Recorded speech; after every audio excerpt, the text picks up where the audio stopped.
দক্ষিণ হালমৰা মানকাছাৰ জিলাৰ পূৰ্বাঞ্চল বুৰাই পেলালে মেঘালয়ৰ পাহাৰৰ ঢলে যোৱা কেইবাদিনো ধৰি হোৱা মুখলধাৰ বৰষুণৰ ফলত মেঘালয়ৰ পাহাৰৰ পানীৰ ঢল মানকাছাৰ পূৰ্বাঞ্চলৰ কালাপানীৰ মাজেৰে বৈ অহাত কালু নৈ উপচি পৰি কালু নৈৰ দুয়োকাষে থকা বিস্তীৰ্ণ অঞ্চলসমূহ বুৰাই পেলায় যাৰ ফলত কালাপানী বাঘাপাৰা চিৰাখোৱা বেঙেভিটা জাংগাল বালিয়াবিল নন্দিয়া পাটাংগিত লোকে বিস্তীৰ্ণ অঞ্চলৰ ঘৰ দুৱাৰ পানীৰে বুৰাই পেলোৱাৰ লগতে হালিধানৰ খেতিপথাৰৰ উপৰিও পূৰ্বাঞ্চলৰ কৃষক ৰাইজৰ জীৱিকাৰ উৎস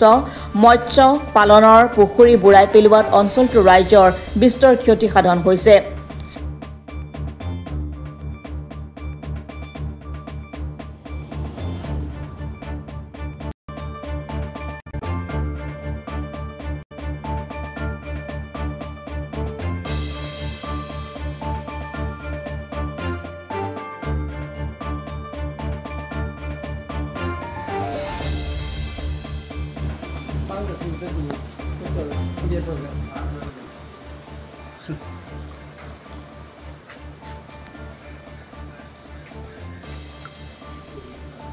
বাৰান্দাটো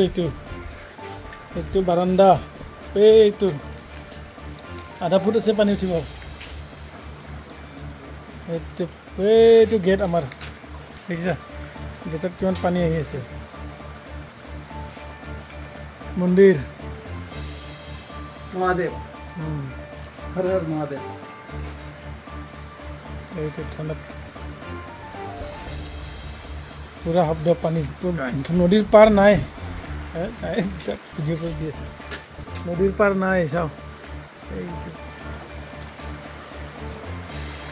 এইটো গছ আম গছডাল যাবই নেকি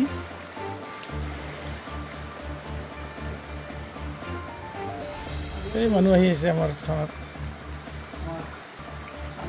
কেছ লৈ আহিছে থানাত এইটো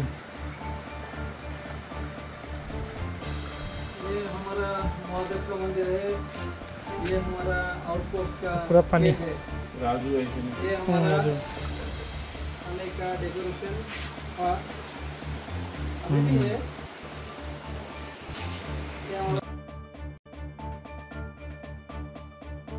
মেঘালয়ৰ পাহাৰৰ ঢল কালু নৈয়ে নামি অহাত পাটাংগিতলাৰ একমাত্ৰ ৰাস্তা ছিঙি যোৱাত যাতায়াত বিচ্ছিন্ন হৈ পৰিছে